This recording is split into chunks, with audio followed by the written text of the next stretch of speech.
How you doing, guys? Big Mac Danskell here again today, back once again with another Conquest video for you. Today I'm going to be taking a look at issue 12.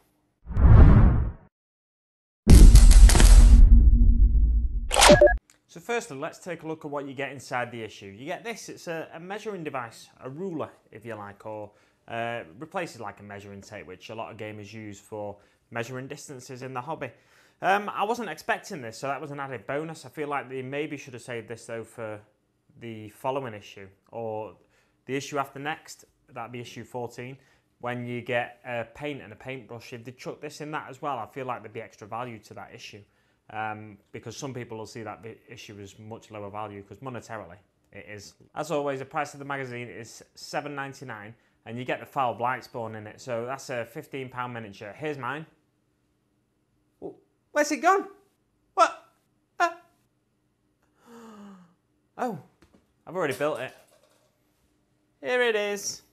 So here's mine. You'll notice though that there's no nurgling on the base here, and I've also done a head swap that's to get a bit more variety in my easy to build plague marines, which I'm working on the second lot of, because you get 2 lots of easy to build plague marines in, I think it was issue 2 you get 1 lot, and then issue 6 or something you get your second lot. And I'm working with this kit to get a bit more variety into that unit as a whole, because when you've got all of your kits, that unit of easy to build marines will form the basis of one big unit. So onto the issue itself, issue 12. So as I've said, you get the foul blight spawn in, and it's got some good in-game rules by the looks of it. I'll get further on for you and then talk about that a little more.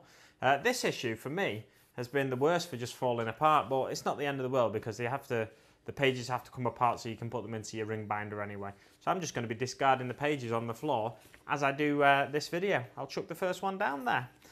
Nice bit of fluff about the foul blight spawn in here. Tells you exactly what their role is on the battlefield. They're a grenadier and an alchemist. So they come up with these concoctions and throw them in the direction of the enemy using this crazy weapon here. And the tank that's on the back here. So the chemicals and digestive fluids and stuff come from the tank, and then he squirts them out. And there's even some dripping down on the miniature, dripping off of the nozzle of the gun or the hose, whatever you want to call it. It's a really horrid looking miniature, and from the sounds of the information we get in here in the narrative section of the magazine, then it's the lore section, then it's a really disgusting thing to think about. And then we get a nice image here of a painted one, where you can see the fluid sloshing about in the tank. And it tells you a lot about this particular miniature. I think with the single character issues, we're going to get a lot more lore contained in those issues, because that's what it seems like for this. It's in many ways this is as rich a source of lore for this particular type of unit as you'll get in the Codex Death Guard or in from any website. So there's first 2 pages covered. Let's move on. So there's more lore continued. There's blight grenades. It talks about various types of grenades, because he is of course a grenadier, this unit, and then it goes into great detail about what they are. Turning the page again, it talks about the Death's Head grenade, which in game is like a once a game device, and it's a really it's the foulest of the diseases that Nurgle can come up with contained in this the head of your enemies.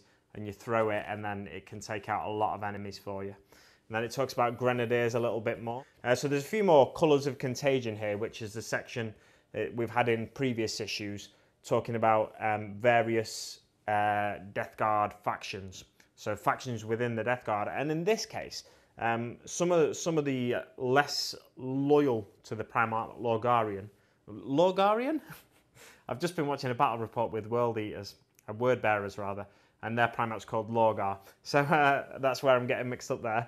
The Primarch Mortarian, some of the less loyal factions to him are mentioned in this as well. But some of them will always return to his side when he gives the call. And then it gives us a lot more painting, not painting guides, but just like colour spreads here to show you the variety that you really can paint your units in, or your armies in different ways. You don't have to just go with a standard Death Guard green. I think this sort of stuff for me was always great when I was just getting into the hobby. I loved all the different colours, and it really inspired me to try and get my army painted. I was never that good a painter as a child. I'm much better now, but still not up to the standard of many painters out there. Don't let that stop you though. Use this as inspiration for you to get better. And then icons of Nurgle it talks about. So this is the original Death Guard Legion icon when the Death Guard were loyal to the Emperor and to the Imperium. And then it talks about the tri-skull of the Death Guard. So the tri-lobe is a symbol of Nurgle, which is just the 3 circles there. And then the tri-skull is an adaptation of that, using the skull from the centre of the original Death Guard Legion icon, and then placing 3 of them together to give you the tri-lobe, like a mimic of the tri-lobe. And then there's the sacred fly of Nurgle. A lot of people say that looks like something else. I'm not going to say what it is, but if you think it looks like something else, tell me what you think it looks like in the comments below. And then there's the 8-pointed Star of Chaos, and a variation of the tri-lobe with sort of 3 arrows coming off it, which is in a way a variation also of the 8-pointed Star of Chaos. And a few more symbols here, just in sort of gory detail. This is the way they might be drawn onto the armour of the miniatures, and then more down there. Fantastic. So there's loads of information in the lore section in this one. I really enjoy this issue for the lore section, which brings us on to how to build. So the how to build one, it's just 1 page. That's what we want. We just want 1 page of how to build. That's what I want anyway. I don't think you need 4 pages of how to build, especially with the easy to build kits, because they're pretty simple. And although this being this size is great, because you can definitely see what all the pieces are and stuff, for me, you can fit this on just the bottom half of the page, or the bottom third of the page even. So you could get, if it's a unit of 3, like the aggressors we had in the last issue, you could get 1, 2, 3 there, all on 1 page, and then just have your picture of sprue on the other page. But that's just the way I'd prefer it. It's maybe not the way everyone would prefer it. So that's your how to build section. Now that's as I've wanted. Onto the how to paint. So the how to paint is much of the same as we've had.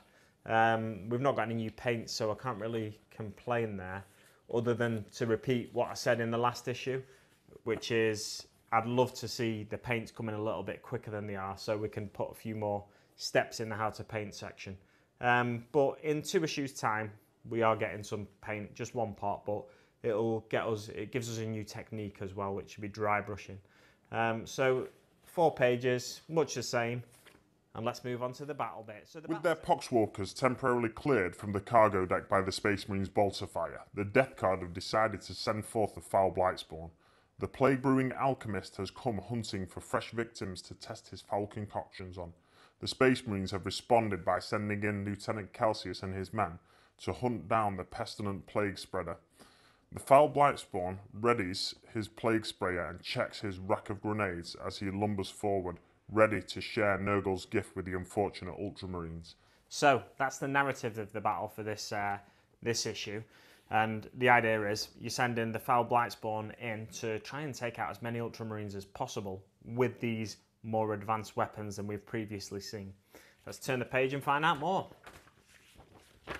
Foul Blightspawn. And then it gives you, as always, the stats of the Space Marines, stats of the Death Guard. Let's take a look at the foul Blightspawn. Ballistic skill, 3+, weapon skill, 3+, strength, 2d6 in the shooting phase, so that's his weapon, his plague sprayer, I think it's called. Attacks, 1 in close combat. Toughness, 5. Toughness. Let's take a look at the next page, shall we? To wound chart. We've got a to wound chart now. It's fantastic. We're taking steps forward, getting closer to the full game of Warhammer 40,000. And this is what I think we need to do. I feel like we've needed to do it a little bit quicker than they have been doing it, rather than repeating the same things in each issue. But it's good. We're taking steps forward. And that's a really good thing, because potentially, if I had a child, let's say my nephew, let's say he was collecting this magazine and trying to learn the game as he went, I couldn't play a full game against him because he wouldn't understand the full rules. Now, yeah, I can play exactly the way it says in this magazine as if I didn't know the rules, but because I do know more of the rules than we've had so far in this magazine, it becomes difficult for me to forget those, and my instinct is to move on to a rule that I know that hasn't necessarily been covered in the magazine yet. So it stunts the game a little. But having said that, I should be capable of forgetting those rules and just sticking to the rules in the magazines. But it's good to see that we are taking steps forward. They're giving us a toughness value and a wound chart now. Strength values, toughness values, and wound charts. Moving on. Strength and toughness, it talks you through that. It's a quick little tutorial, and it really keeps it simple for you. And it talks about variable strength. So the plague sprayer, I got it right. The plague sprayer is automatically hits. So it's like a flamer template weapon like we've spoken about in previous issues. I think we have anyway. Yeah, we have, because the aggressors were the last issue and they have flamestorm gauntlets, don't they? So roll 2d6 and find the strength first, then roll d6 to see how many hits you score on the target. So that means you can have the strength of the weapon could be anything from 2, which is a double 1, to 12. The average roll is going to be 7, because that's the number you can get in most combinations on 2 dice.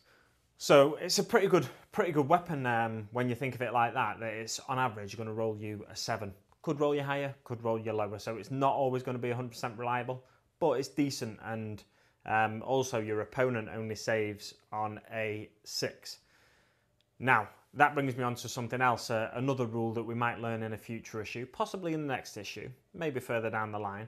So instead, in the full game, what we have is a Ren value of the weapons that you're shooting with, and it's a minus value. So let's say a Ren value of -1. What that does, your opponent normally has a saving throw. So the Space Marines have a save of 3+ because they wear power armor. Now, if you've got a weapon with a -1 Ren value, then that'll make it so they have to roll a 4 or more to make the save. The Plague Sprayer in the main game of 40k would have a Ren characteristic, which modifies the saving throw of the target of the attacks. And in this game, we're still saying in the rules for the Plague Sprayer, it just says enemies save on a 6+. But if, for argument's sake, you're facing an enemy with multiple types of armor, a Terminator, for example, a Space Marine in Terminator armor, they would then save on a 5+, because the Ren characteristic would work out at, I'm assuming it's a -3 Rend.